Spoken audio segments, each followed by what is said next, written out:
गोरखा डेढ़ पता नहीं चले लो आया आया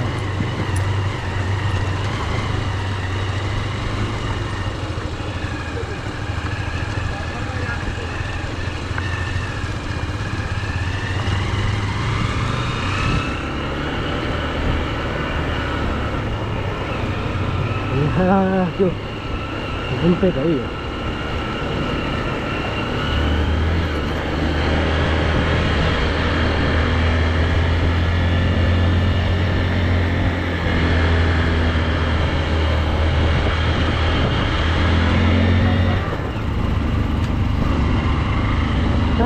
पारी राम्रो सुन्छ आउँछ अगाडि यो आउँछ ल हाम्रो अगाडि किशोर सर हुनुहुन्छ उहाँ एकदम राम्रो ब्याडमिन्टन पनि खेल्नुहुन्छ र ब्याडमिन्टन खेल्ने ठाउँ चाहिँ ठ्याक्क यो कस्तो राम्रो प्रतीक्षालय यहाँ चाहिँ कभर छ ब्याडमिन्टनको लागि गुम्पेकको यहाँ चाहिँ उहाँ सरहरू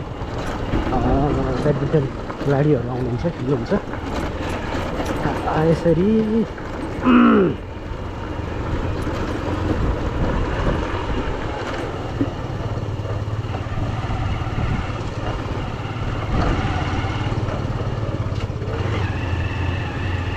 धरमपुर माविको 1 देखि 5 सम्मको शाखामा चल्छ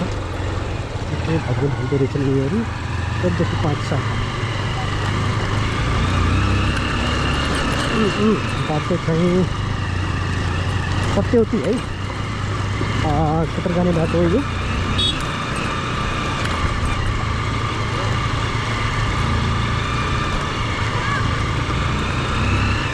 पहाडी ठुम्का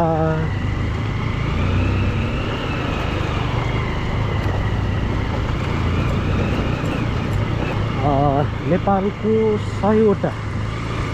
पर्यटकीय गन्तव्य अन्तर्गतको एउटा ठाउँ हो सत्यवती क्षेत्र जुन बुढी सत्यवती रहेको छ पाल्पामा पनि छ है सत्यवती बुढी दुई ठाउँमा छ पाल्पामा र पनि एउटा बुढी सत्यवती माथि छ भने तल चाहिँ केही नजिकै ठाउँहरूमा चाहिँ छ यो बाटो भएर त्यसरी विशेष गरेर यो कार्तिकको महिनामा निकै भिड हुन्छ पाल्पा र गुल्मीको सत्यवती दुवैतिरको सत्यवती क्षेत्रमा ल म अब अगाडिको भिडियो देखाउँछु